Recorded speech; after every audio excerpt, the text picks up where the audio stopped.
Eric Forrester, John McCook, was sure that if he had Brooke Logan, Catherine Kelly Lang, as the showstopper in the latest Forrester Creations fashion show, his son wouldn't be able to resist the memories. Eric modernized that infamous Portofino gown that Brooke wore all of those years ago, and they both expected Ridge Forrester, Thorsten Kaye, to crack and return to his Logan.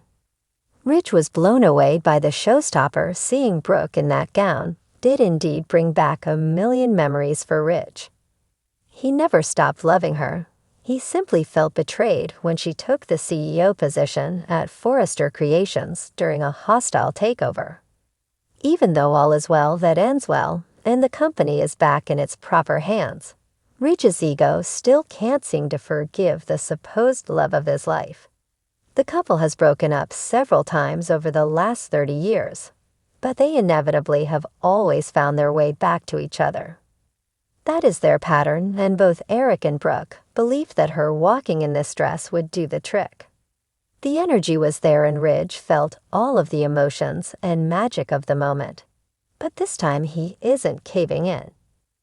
Ridge decides to honor his commitment to Taylor. Ridge is known for flip-flopping between Brooke and his ex-wife, Taylor Hayes, Rebecca Buddick. On the heels of every split with Brooke comes a rebound reunion with Taylor, and this time around it happened within hours. Ridge ran back to Taylor, hopped into bed with her, and started to plan their future immediately. It all happened so fast that there was no way that Ridge was going to stick with her until he decided for once in his life to honor a commitment. Even seeing his Logan in that dress isn't enough for Ridge to dump Taylor this time. Instead, he is digging in his heels and reminding both Eric and Brooke that he is currently in a relationship. Even Taylor was starting to become insecure as she saw the writing on the wall, but for once in his life, Ridge isn't going to abandon her in favor of Brooke. When Brooke stepped onto the runway, gasps echoed through the crowd. She was radiant, every inch the icon she had always been. The crowd may have seen fashion, but Ridge saw his past, present, and what he assumed would be his future, all wrapped up in one breathtaking moment. As she walked, their eyes met.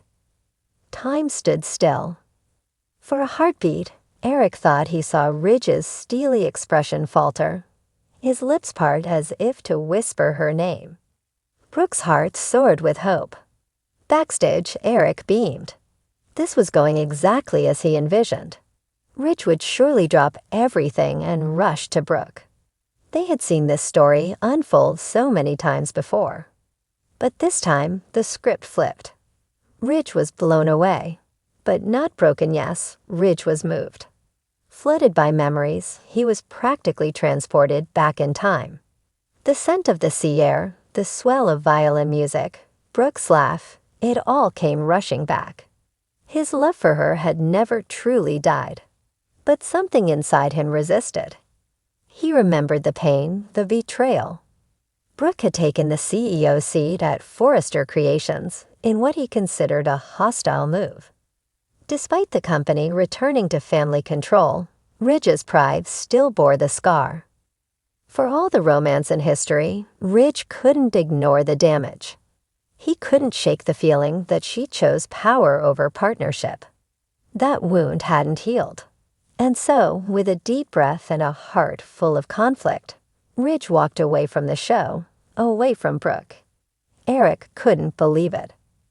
"What the hell are you doing?" he asked Ridge later that night in his office. "That woman walked down the runway for you. She loves you, Ridge." Ridge sighed, folding his arms. "I know she does. But I can't keep doing this, Dad. Back and forth, over and over. Every time something goes wrong, we fall apart." "But you always come back together," Eric argued. "You always have." "Maybe that's the problem," Ridge said quietly. "Maybe we're stuck in a cycle that's not good for either of us." Brooke, meanwhile, stood alone in her dressing room, the magic of the evening fading into a harsh, cold reality. She had dared to hope again. She had believed, for a moment, that the past could become the future. Instead, she was left with nothing but sequins and shattered dreams. Taylor gets her happy ending. For now, Ridge didn't go home that night. He went to Taylor Hayes, Rebecca Buddick. Taylor, of course, had been waiting, bracing herself for the inevitable heartbreak. Every time Ridge's eyes lingered too long on Brooke, every time her name slipped from his lips, Taylor felt the balance tip. But tonight, Ridge came home to her, not as a broken man seeking comfort, but as a man determined to stay. "I saw Brooke in that gown," he admitted as he held Taylor in his arms. "And yes, it brought back a lot. But I'm here with you because I want to be."